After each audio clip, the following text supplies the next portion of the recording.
Sup, you beautiful bastards. Welcome back to the Philip DeFranco Show, you daily dive into the news. It is Wednesday. There is a lot to talk about today, so let's just jump into it. This is a news show. P. Diddy, Sean Diddy Combs, the Diddler, whatever you want to call him. That situation around him, it has gotten so much worse because we are now seeing 120 people set to launch lawsuits against him alleging sexual abuse and assault, with these cases being revealed during a press conference yesterday. We will find the silent accomplices. We will expose the enablers who enabled this conduct behind closed doors. We will pursue this matter no matter who the evidence implicates. Now, this obviously follows a long string of lawsuits alleging similar claims against Diddy. It also comes as he was just charged and pleaded not guilty to sex trafficking and other crimes. But even amid all the bombshell accusations we've heard already, the claims coming from this new set of suits is fucking shocking. Right, of the 120 cases, attorney Tony Buzbee said that 25 came from people who were minors at the time of the alleged abuse, with the youngest victim being just 9 years old at the time. And their allegations go back as far as the 90s and all the way up to this year, and they largely stem from parties that Diddy hosted as well as auditions. Right, and during the press conference, Buzbee said that many of the alleged victims reported their assault either to police or to a hospital, and some had toxicology reports that found that they had horse tranquilizers in their system. And even though all of these cases are being filed individually, Buzbee said that many of the accusations followed a similar pattern where victims were lured into a situation where they were given a drink that turned out to be lace, and saying that once the drug took effect, the victim would be sexually abused, often by multiple people and often as others watched. Now, these cases are going to be filed in a handful of states, primarily New York and California, in around the next 30 days. And in addition to sexual assault and abuse, the suits will also accuse Diddy of false imprisonment, sexual abuse of minors, among other forms of misconduct. Now, for his part, Diddy is continuing to deny any wrongdoing, with one of his attorneys saying in a statement, as Mr. Combs' legal team has emphasized, he cannot address every meritless allegation in what has become a reckless media circus. But adding that said, Mr. Combs emphatically and categorically denies as false and defamatory any claim that he sexually abused anyone, including minors. He looks forward to proving his innocence and vindicating himself in court, where the truth will be established based on evidence, not speculation. And with all that said, while obviously a lot of people are paying attention because Diddy is at the center of this could just grow and grow, because you had Buzbee saying in some of the suits, other perpetrators are going to be named. And while he did not name names there, he did say that well-known people could be a part of these cases. I expect that through this process, many powerful people will be exposed.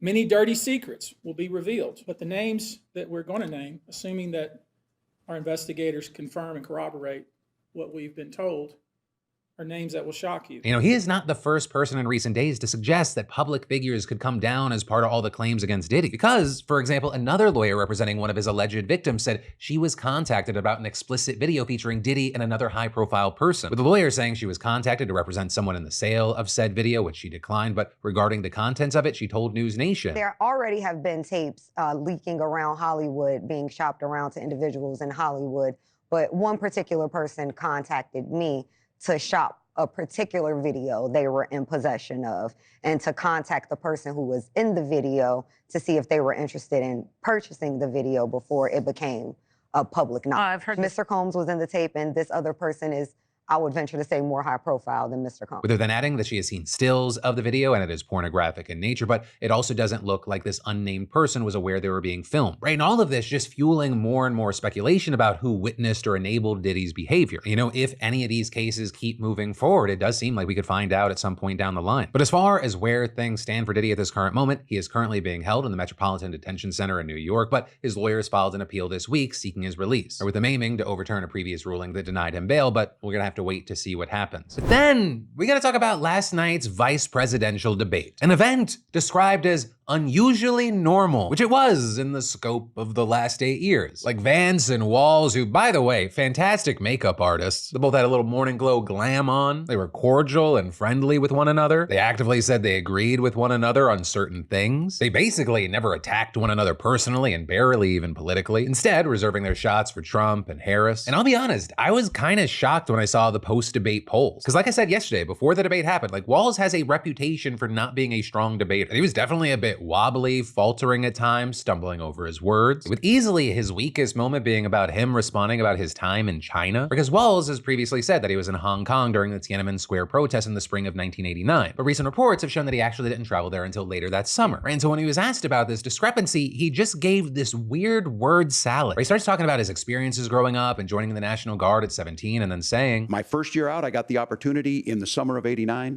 to travel to China.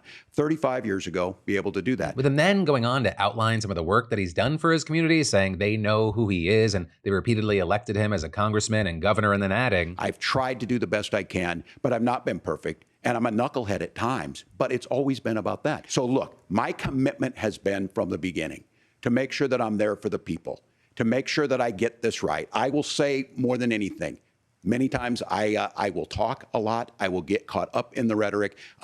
But being there, the impact it made, the difference it made in my life, I learned a lot about China. with Walz then continuing on a bit longer, criticizing Trump's attitudes towards China, and again, emphasizing his commitment to his community, to which one of the moderators was like, my guy, what? Can you answer the question? To which he then said, All I said on this was I got there that summer and misspoke on this. So I will just, that's what I've said. So I was in Hong Kong and China during the democracy protests went in. And from that, I learned a lot of what needed to be in governance. right, and for the most part, Walz's fumbles were especially notable because they came in such sharp contrast to Vance. Right, he's a lawyer by trade. He came off as very smooth, articulate, and prepared. But this, as you had critics saying, while his debating may have seemed strong and polished on the surface level, if you dug even a fraction of an inch deeper, his performance was very dishonest. Or with many critics accusing Vance of trying to remake himself as this even-keeled, moderate Republican. Others also noting that throughout the debate, Vance made numerous false and misleading claims about a wide range of issues, including the environment, inflation, and immigration, among other topics. With him seemingly using both tactics when talking about abortion, trying to paint himself as someone who has moderate and flexible views, and then falsely claiming he didn't vocalize certain hardline views in the past. In the past, you have supported a federal ban on abortion after 15 weeks. In fact, you said if someone can't support legislation like that, quote, you are making the United States the most barbaric pro-abortion regime anywhere in the entire world. My question is, why have you changed your position? Well, Nora, first of all, I never supported a national ban. I did when I was running for Senate in 2022 talk about setting some minimum national standard. For example, we have a partial birth abortion ban in place in this country at the federal level. That exact same 15-week federal ban on abortions that the moderator is referencing there, he supported it. And while that isn't a total ban on abortion, it would overturn the laws of many liberal states that allow for longer periods. And in addition to that, as recently as 2022, this man said, quote, I certainly would like abortion to be illegal nationally. He has also voiced support for national bans to stop women from traveling across state lines to get abortions, as well as banning the mailing of abortion-related materials. You know, that was just one of the many false claims Vance made, with in fact his continued false claims even forcing the moderators to make clarifications more than once, even though CBS, which hosted the debate, said that its moderators would not be aggressively fact-checking the candidates. Though, I will say a big thing there is that the network did say beforehand that it reserved the right to fact-check seriously false statements. And so that's exactly what ended up happening when the debate turned to Haitian migrants in Springfield, Ohio, which of course, as we've talked about in the show, Vance has been spreading lies about for weeks now. Just to clarify for our viewers, Springfield, Ohio does have a large number of Haitian migrants who have legal status, temporary protected status. Well, Margaret, but Thank you. Senator, we have so much to get to. Margaret, Thank you, I think it's Nora. important We're because going to turn out of the debate- economy. Thank Margaret, you. the rules were that The you guys economy, weren't going to we're- fact check, and since you're fact checking me, I think it's important to say what's actually going on.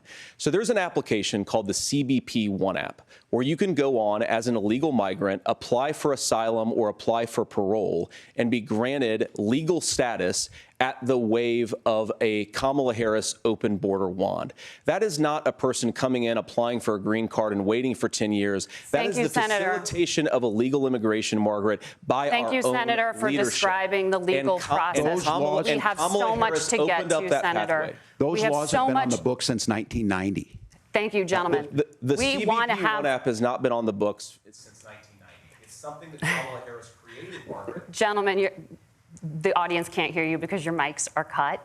We have so much we want to get to. Thank you for explaining the legal process. Now here, just to be very clear, basically everything he said there is wrong, right? Even his claim that CBS had told both candidates that it would totally avoid fact checking, that is wrong, right? And the other thing that he's talking about there is CBP-1, which is an app that was actually launched under Trump, but expanded under Biden. And while Vance is correct that the app is used by migrants to start the parole process and schedule appointments, Haitians arrive in America through the TPS program, which is a totally separate thing. Also, the US has a separate humanitarian parole program for citizens of Haiti and 3 other countries that doesn't involve the app. But that also wasn't the only time CBS had to issue a clarification to something Vance said. Also, just like with Trump in the last presidential debate, Vance also failed to answer many of the questions asked of him, even after being pressed by the moderators. This including during a discussion on climate change, where the moderators noted that Trump has called climate change a hoax and asked if Vance agreed, with Vance refusing to answer the question directly, prompting this response from moderator Norah O'Donnell. The overwhelming consensus among scientists is that the Earth's climate is warming at an unprecedented rate. But arguably the most significant moment of the whole night, and I think it's part of the reason the post-debate polling was so close, with it being Walz's best moment, and that is when Vance refused to say whether or not Trump won the 2020 election. But he kept dodging it, trying to deflect it into some social media censorship thing, claiming that that is actually the single biggest threat to democracy. But I mean, that moment was so bad for Vance, the Harris-Walz campaign turned it into an ad already. It's really rich for Democratic leaders to say that Donald Trump is a unique threat to democracy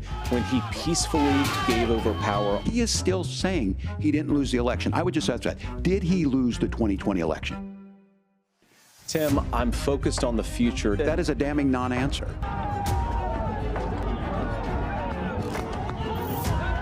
America, I think you've got a really clear choice of who's going to honor that democracy and who's going to honor Donald Trump.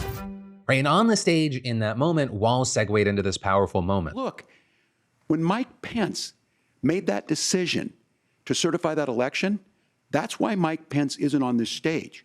What I'm concerned about is, where is the firewall with Donald Trump? Where is the firewall if he knows he could do anything, including taking an election, and his vice president's not going to stand to it? That's what we're asking you, America. Will you stand up? Will you keep your oath of office, even if the president doesn't? So, America, I think you've got a really clear choice on this election of who's going to honor that democracy and who's going to honor Donald Trump. Now, with all that said, obviously, we're just touching on key moments. If you want to watch last night's debate, if you didn't see it, I'm going to link to it down below so you can watch everything for yourself. Right? You are always your own best judge. But yeah, as far as what others thought, like I said, it was a pretty even split. Post-debate polls from CNN and CBS News showing pretty much a tie. CNN's poll saying 51% of viewers said Vance won. CBS's poll said Vance won by 1%, with 17% declaring it a tie. Also, both men's favorability went up. Walz's from 46% to 59%, Vance's from 30% to 41%. Politico's snap poll said it was a tie. There were also several undecided panels that the networks had, though rightly or wrongly, I never believe those. And the results were also all over the place. 6 of 7 CNN's undecideds were still undecided. 5 of 6 for NBC News said that Walz won the debate. And then over at the Washington Post, it was a pretty even split, barely any movement. But with all that said, who knows if any of this moves the needle in any way, which is maybe for the best, because of course, remember, the only poll that matters happens on election day. So if you haven't yet, go to vote.org, go to vote.gov, make sure you're registered to vote. If you're not registered, go register. You can even look into early voting, come up with a voter plan, and get your friends and family involved, because remember, I always say it, you may not fuck with politics, but politics will fuck with you. Vote for what you want to see in this world. But then, taking a quick break from the news, it is true what flight attendants say. You need to put your oxygen mask on first in order to be there for others, and finding the right doctor that you actually want to see is all part of this idea. And personally, I constantly find success using our sponsor of the PDS, ZocDoc, and truly, I recommend this service. Right, with ZocDoc, you can find and book doctors, from family doctors to specialists who make you feel comfortable, listen to you, and prioritize your health. And a big one, before you book if they take your insurance. Search by location, availability, and insurance, and there's no compromise here because they've got more options than you know. Plus, ZocDoc is a free app and website where you can search and compare high-quality in-network doctors, choose the right one for your needs, and click to instantly book an appointment. We're talking about in-network appointments with more than 100,000 healthcare providers across every specialty, from mental health to dental health, eye care to skin care, and much more. And ZocDoc appointments happen fast, typically within just 24 to 72 hours of booking. You can even score same-day appointments. So go to ZocDoc.com/Phil and download the ZocDoc app for free. Then find and book a top-rated doctor today. That's ZocDoc.com/Phil. That's ZocDoc.com/Phil. And then it feels like ever since January 6th, when, that fun-loving group of people took a non-violent, unscheduled tour of the Capitol.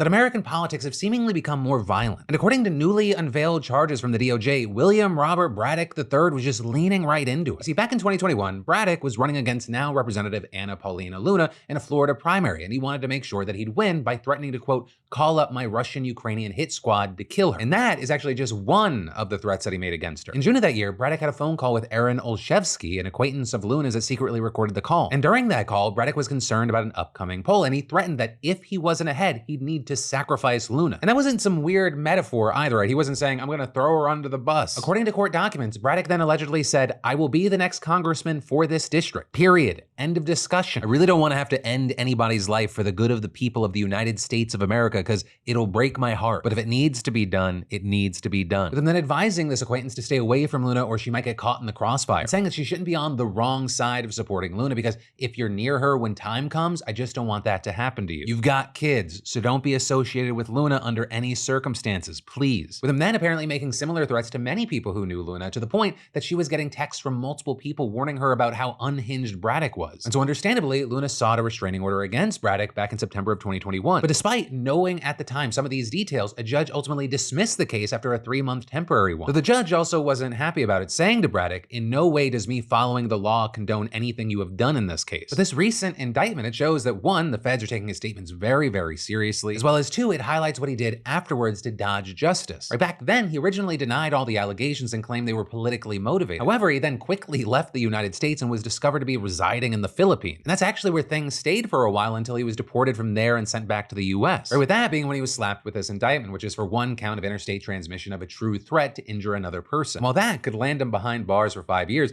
the DOJ is still investigating and more charges could be added. While Luna hasn't really said anything about the situation since Braddock's arrest, a spokesperson for her office used the opportunity to highlight that, quote, female members of Congress are disproportionately targeted for stalking, violence, and harassment compared to their male counterparts. This alarming trend points to a broader and more disturbing issue of violence in the political arena. I think, or maybe it's I hope, regardless of your political opinion, it's safe to say that calling for the literal death of a political opponent, it's too far, right? That's not a hot take. We haven't hit that point yet, have we? Ugh. But then, with everything that happened yesterday between Israel, Lebanon, and Iran, it won't come as a surprise that there are updates. Right? I mean, first off, we had a cliffhanger about just how much damage this massive Iranian missile attack did. And there, as it turns out, it doesn't look like Tel Aviv itself was actually the target, despite footage making it look like that. Instead, it was army bases very close to Tel Aviv that were hit. Now, considering the nature of the target, Israel isn't giving too many details, but they did emphasize that no civilians, soldiers, or planes were damaged by the approximately 180 missiles Iran sent. With it also being said that the damage wasn't enough to actually stop any operations. With Israel also making it very clear that it still has the capabilities to strike back at Iran, saying it won't be immediate, but it promised that it would retaliate. Now there, it's believed that the obvious targets would be Iran's nuclear program, but when asked, President Biden said he opposes Israeli strikes on those sites, instead saying that the US would talk with Israel about how to best respond to Iran. Also at the same time, G7 countries are discussing sanctions against Iran for its attack on Israel. And all of this is, one thing that many fear is that strikes between Iran and Israel would force the US to be involved. However, we actually already kind of are, because during yesterday's attack, US destroyers in the Eastern Mediterranean apparently helped intercept Iranian missiles. Although obviously helping a country defend itself from being bombed is without a doubt very different from bombing someone else. But then, slightly shifting gears, we're getting many more reports now within Lebanon that Israeli troops are actually engaging in combat with Hezbollah forces, with that reportedly already leading to 8 Israeli soldiers being killed and an unknown number of Hezbollah fighters being killed. Although Lebanese news did say that 6 people were killed during an Israeli attack on a town while 3 others died in an airstrike elsewhere, including paramedics. Then another update was the drama with the UN, with Israel very mad about the tweet General Secretary Antonio Guterres made in response to the war in Lebanon and Iran's missile strike. Because when Israeli troops entered Lebanon, he wrote, I am extremely concerned with the escalation of the conflict in Lebanon and appeal for an immediate ceasefire. An all-out war must be avoided in Lebanon at all costs, and the sovereignty and territorial integrity of Lebanon must be respected. And then, following Iran's massive missile attack, he followed that up with, I condemn the broadening of the Middle East conflict with escalation after escalation. This must stop. We absolutely need a ceasefire. And the lack of specifically condemning Iran's attack on Israel led to Foreign Minister Katz declaring that Guterres was persona non grata, meaning that he was flat out banned from ever coming to Israel, although it's unclear if he ever intended to. Though Katz went on to write, anyone who cannot unequivocally condemn Iran's heinous attack on Israel, as almost every country in the world has done, does not deserve to step foot on Israeli soil. This is a Secretary General who has yet to denounce the massacre and sexual atrocities committed by Hamas murderers on October 7th, nor has he led any efforts to declare them a terrorist organization, with them then closing by claiming that if Guterres continues to avoid condemning the actions of Hamas, Hezbollah, Iran, etc., it will be remembered as a stain on the UN's history. But I think Katz forgot that Guterres has condemned Hamas and Iran's actions. Right, just after October 7th, he demanded that all the hostages be released and was outraged by the violence Hamas carried out. And after each of Iran's attacks on Israel, he spoke out, even saying yesterday, as I did in relation to the Iranian attack in April, and as should have been obvious yesterday in the context of the condemnation I expressed,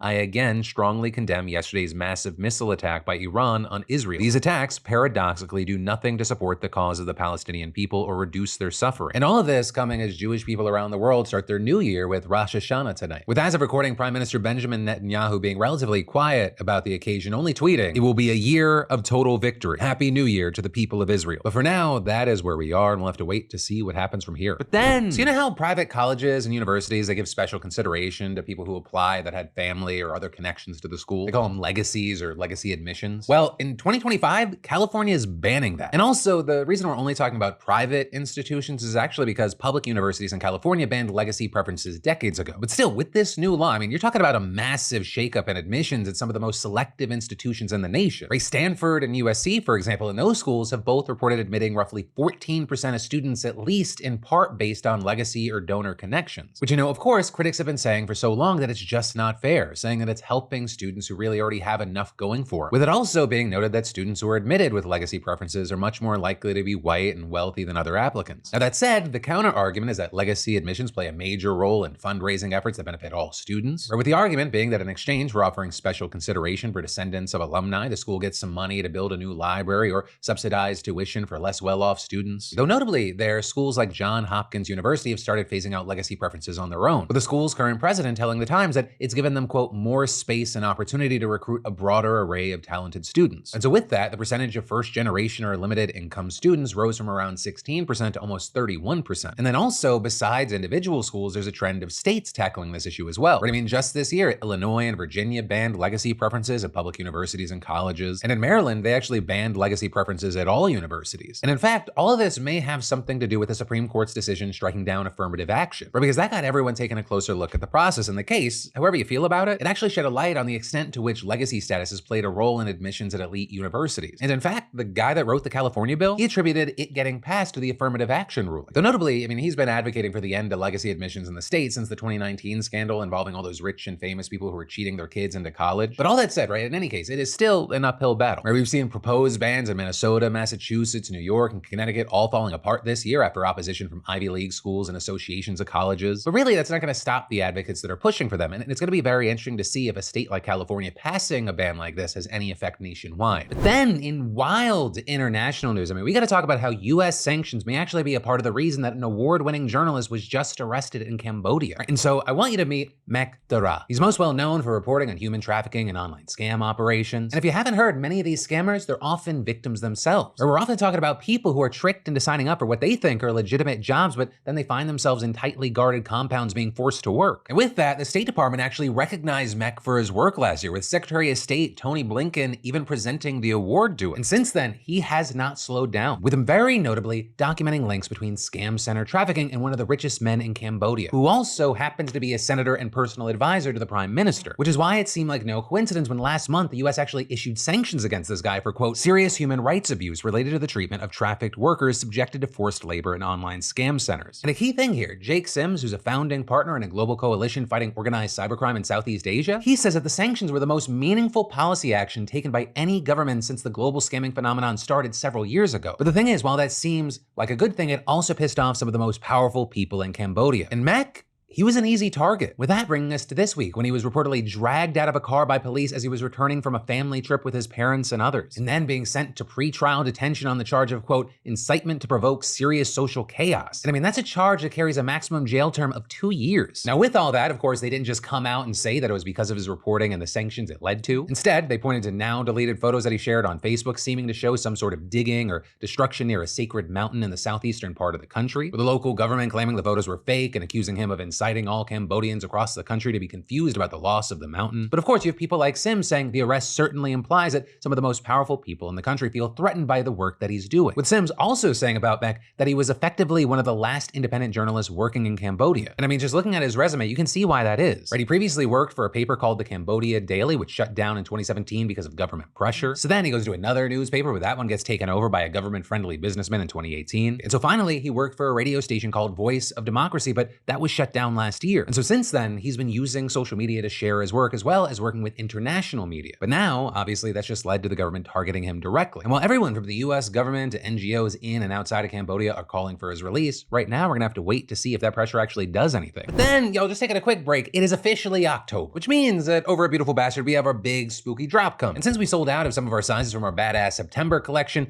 I need to clear some room, which is why for the next 24 hours, just for you Beautiful Bastards, you can get an extra 20% off. Just use code SPOOKYSEASON for 20% off your entire order. And again, that's in addition to pretty much everything on the site being 20 to 60% off right now. That includes this Villains long sleeve I'm wearing right now and all this other goodness. Tees, long sleeves, hoodies, core gear, graphic gear, all at beautifulbastard.com. But remember, you only got 24 hours for code SPOOKYSEASON. And then, so I know going into this election, like 90% of the focus has been on the presidential race. And I get it. It is an incredibly important one. But I also want to focus on right now how local elections are far more likely to affect your day-to-day life. Because what many people don't realize is that while these elections are free and fair, they have a certain North Korea flavor about them in that many come down to just one candidate. And what's interesting is that the Democratic Party is actually the one that avoids fielding candidates the most. You just need to look at 2022 to see what I mean. In that election cycle, the Democrats didn't field a single candidate for half of all partisan offices, with Republicans not trying far, far less often. And so when you add all of it together, we're talking about tens of thousands of races and offices where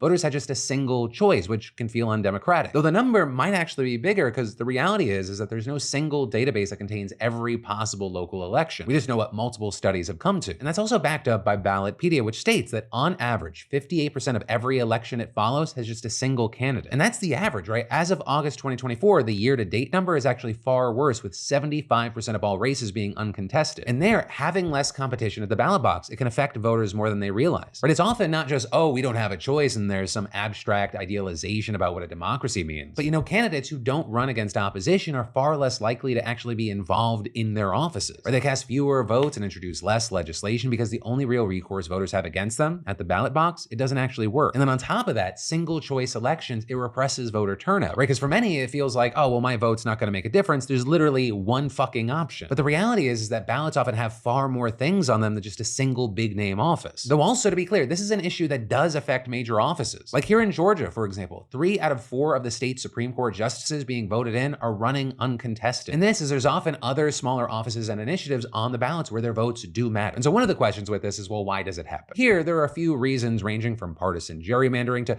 parties being practical about how money's being spent in doomed elections. And what we see is that the consequences compound on themselves, often leading to more and more single choice elections. I mean, for example, Keel Hunt, who is a former aide to a Republican Tennessee governor and has written about this topic, said that, quote, "You see extremist gerrymanders. You see all these rules affecting how people live, from the schoolhouse and banning books to the hospital and abortion laws. You get this kind of extremism that only reinforces itself if there's never any competition. And the compounding effect can be seen in how state districts are broken up. See, states with large rural areas are far more likely to skew Republican, even if it doesn't vote that way nationally. Illinois is a great example, where Chicago alone ensures that the state is blue in national elections. But it's so concentrated that in state elections, things are almost the opposite. Right? In 2022, Democrats didn't contest nearly 500 partisan state offices, whereas Republicans just dodged 181. And this same trend was seen in Missouri, which has just 2 large population centers dominated by Democrats. But 70% of the offices statewide still went uncontested. So what this often means is that for many voters, the only way to actually have a choice in who represents them isn't the general election, but rather the primary. So let's say you're a Republican in an area that is overwhelmingly Democrat. If you're allowed to vote in primaries, you're stuck voting for what you see as the least bad option. And the same is true vice versa, where it's actually far more common. And to be clear, this usually means things aren't proportionally broken down based on the voter base. Like Republican strongholds out in the countryside often end up far more overrepresented in state politics compared to the amount of voters they get. And the only real check to this gerrymandering for state elections are state Supreme Courts, although there were efforts to even ignore them. Right? Many Republican states tried to argue to the US Supreme Court that only the legislature had the right to set districts, but that was rejected 6-3. However, even though state Supreme Courts can overturn gerrymandered districts, they can also choose to ignore it, especially because so many state justices are voted into office. Because of all these little advantages each party gives to themselves when they can, there's little incentive to run in many local elections. So in some cases, as we've discussed, the voter bases are so gerrymandered that there's little hope of winning. And in other instances, it's just how the voters are naturally broken down. But either way, running a candidate costs money, and lots of it. And if you're in a situation where the most you can hope for is 35% of the vote, no amount of money is going to be able to change that. And as some Democratic strategists have learned, the risk of putting a D behind your name when